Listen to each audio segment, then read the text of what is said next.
Hello student, स्वागत है आपका श्रेयस साइंस क्लासेस में। मैं हूं अवधेश त्रिपाठी और आज हम पढ़ने वाले हैं डिसऑर्डर रिलेटेड टू एक्सक्रीशन, यानी उत्सर्जन से संबंधित विकृतियां। यानी कौन सी वो बीमारियां हैं जो वृक्क से यानी किडनी से रिलेटेड हैं। तो आज हम समझेंगे कि किडनी से रिलेटेड कौन कौन सी बीमारियां होती हैं और क्या इससे बचा जा सकता है। तो समझिए आप, जो हमारा किडनी है यानी जो हमारा वृक्क है, मैंने आपको बताया था पिछले वीडियो में कि मानव के पास दो वृक्क है, दो किडनियां हैं और इस किडनी को हम गुर्दा भी कहते हैं और वृक्क भी कहते हैं। तो इस किडनी से या गुर्दे से कई बीमारियां संबंधित हैं जो यदि हमारे गुर्दे अच्छे से काम न करें तो हमारे वृक्क में ये बीमारियां हो सकती हैं। तो चलिए हम शुरू करते हैं और समझते हैं कि जैसे मैंने पहली बीमारी लिखी है यूरेमिया। तो यूरेमिया क्या है, अब समझिए आप कि जो हमारी किडनी है, जो हमारा वृक्क है, यदि वो अच्छे से कार्य ना करे, उसका कार्य क्या है। मैंने यहाँ किडनी का फिगर बनाया है, देखिए जो हमारी किडनी है किससे बनी है, नेफ्रॉन से।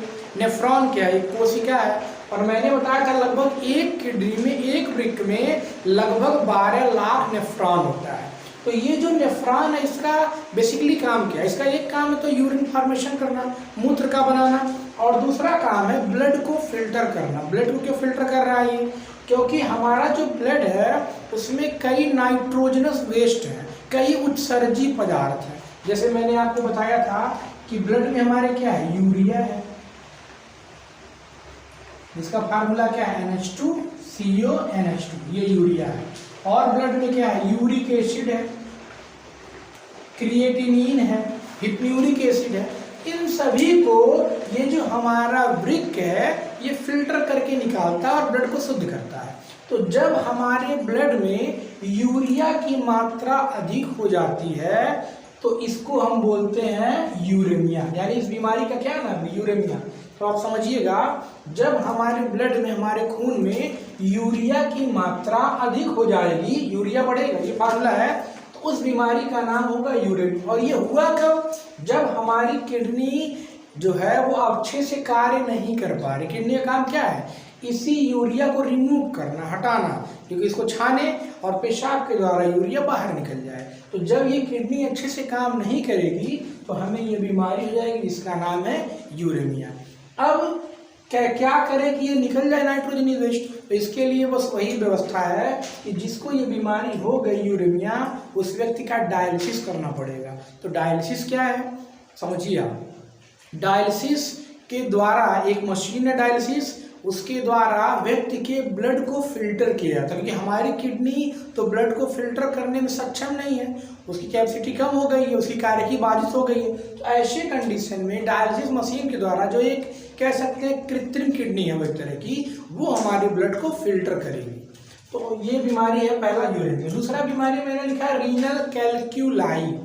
जब किसी व्यक्ति के किडनी में यानी गुर्दे में पथरी हो जाती है तो पथरी होने को बोलते हैं रीनल कैल्क्यूलाई। और ये जो रीनल कैल्क्यूलाई कब होती है, जब कैल्शियम, कोई भी व्यक्ति बहुत ज़्यादा कैल्शियम का सेवन कर रहा है तो उसको स्टोन हो सकता है। तो आपको पता होगा जो स्टोन होता है ये बेसिकली होता है कैल्शियम ऑक्जीलेट। देखिए ये कैल्शियम ऑक्जीलेट का फार्मूला है, ये क्या होता है, ऑक्जीलेट आयन और ये कैल्शियम आयन। तो ये इसका फार्मूला है किसका, कैल्शियम ऑक्जीलेट का। तो कैल्शियम ऑक्जीलेट के क्रिस्टल्स या कह सकते हैं ठोस रवे यदि बहुत ज़्यादा हो जाएं तो भी हमें क्या हो सकता है, स्टोन। और इसके अलावा आपने नाम सुना होगा यूरिक एसिड का। यूरिक एसिड जो बहुत ज़्यादा होता है तो गठिया की बीमारी होती है। ये यूरिक एसिड भी बॉडी में ज़्यादा हो जाता है तो ये भी किडनी में पथरी का एक कारण बनता है। इसके अतिरिक्त कैल्शियम फास्फेट, आपने नाम सुना होगा, कैल्शियम फास्फेट, ये भी किडनी में स्टोन का कारण है। कौन, कैल्शियम फास्फेट। तो कई कारणों से रीनल कैल्क्यूलाई यानी पथरी होता है। यदि आप पानी कभी कम पिएंगे तो भी पथरी होगी, क्योंकि आपको पता है कि पानी जब हम पीते हैं तो हमारी बॉडी अच्छे से कार्य करती है। पानी हम कम पिएंगे तो पेशाब कम बनेगा, तो हमारे पेशाब से क्या निकलते हैं, कुछ नाइट्रोजनस वेस्ट निकलते हैं, जैसे मैंने आपको बताया urea, uric acid, hippuric acid, creatinine, बहुत सारे हैं। तो ये सब निकलते हैं। जब आप पानी कम पिएंगे तो ये निकलेंगे नहीं, और नहीं निकलेंगे तो ये जो कैल्शियम वाले हैं, कैल्शियम ऑक्जेलेट, कैल्शियम फास्फेट, जो भी क्रिस्टल्स ये ज़्यादा होंगे और हमें पथरी की बीमारी होगी। और जब पथरी हो जाएगी तो आप समझिए ये जो हमारा किडनी है यानी वृक्क है, इसमें यदि स्टोन हो गया तो समस्या क्या होगी। ये इसका क्या काम है, इसका मैंने आपको काम बताया, एक तो है कि मूत्र बनाना और दूसरा बताया कि ब्लड को फिल्टर करना यानी खून को छानना। तो इसकी कार्यकी बाधित होने लगेगी तो फिर समस्याएं बढ़ सकती हैं, जैसे रीनल फेल्योर हो सकता है। रीनल फेल्योर मतलब किडनी पूरी तरह से काम करना फिर बंद करने लगेगी ना, इसका ट्रीटमेंट आवश्यक है।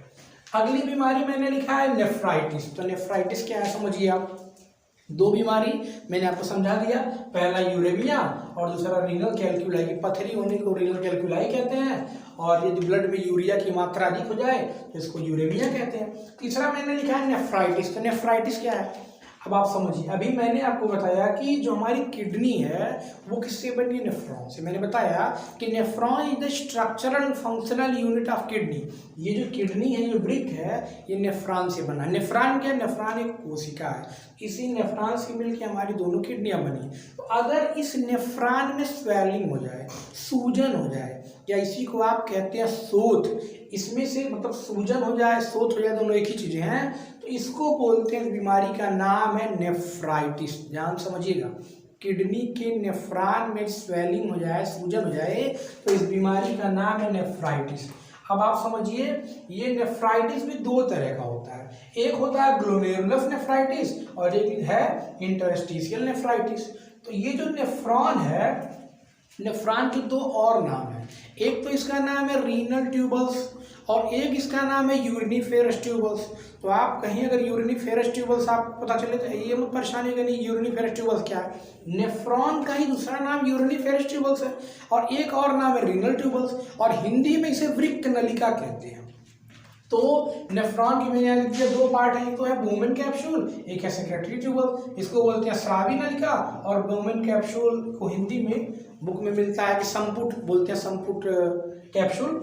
तो है क्या इसमें, ये जो बोमेन कैप्सूल है और सेक्रेटरी ट्यूबल्स, ये नेफ्रॉन के दो पार्ट हैं। अब इसी बोमेन कैप्सूल में रुधिर केशिकाओं का यानी ब्लड कैपिलरीज का एक गुच्छा होता है और उसी गुच्छे का नाम है ग्लोमेरुलस। समझिएगा, मैंने लिखा नेफ्रॉन के दो पार्ट है, एक है बोमेन कैप्सूल, एक है सेक्रेटरी ट्यूबल्स। तो जो बोमेन कैप्सूल एक स्ट्रक्चर है, उसमें ब्लड कैपिलरीज का यानी रुधिर केशिकाओं का एक गुच्छा होता है और वो जो गुच्छा उसका नाम है ग्लोमेरुलस।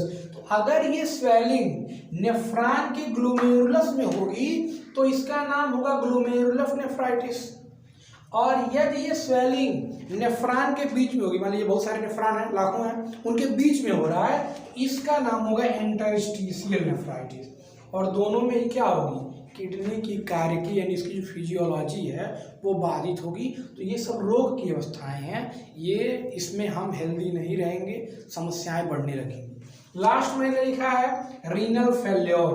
तो रीनल फेल्योर क्या है, रीनल फेल्योर का मतलब ये होगा कि मान लीजिए ये जो हमारी किडनी है, ये जो नेफ्रॉन है यानी जिसका नाम है रीनल ट्यूबल्स, ये अच्छे से कार्य ही नहीं कर पा रहा है, तो यानी ये अपने कार्य को करने में असफल है। तो इस बीमारी का नाम है रीनल फेल्योर।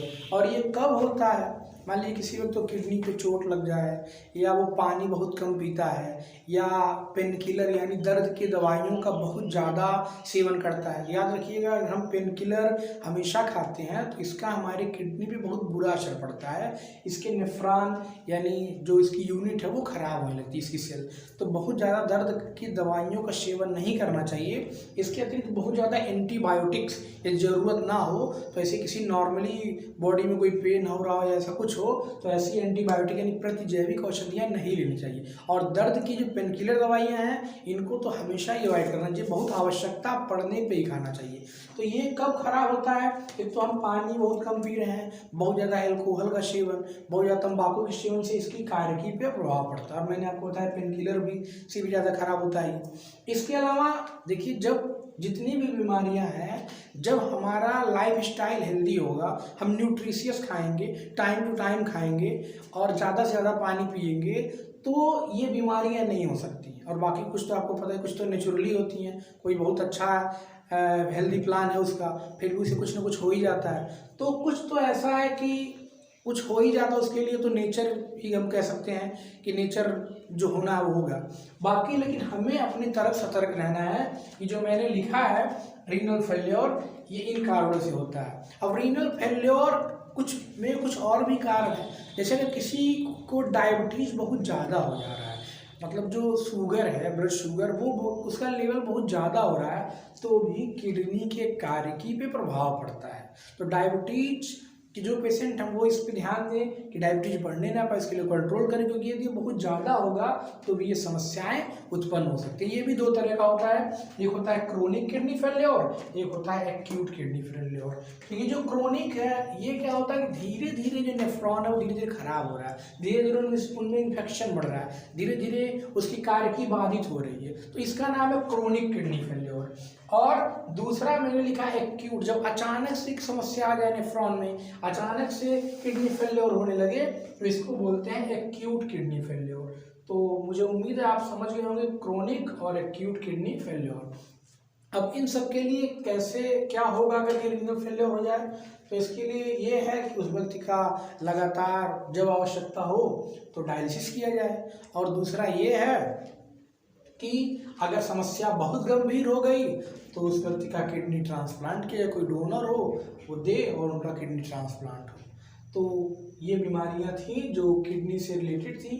मुझे उम्मीद है आपको ये चीज़ें समझ में आई होंगी।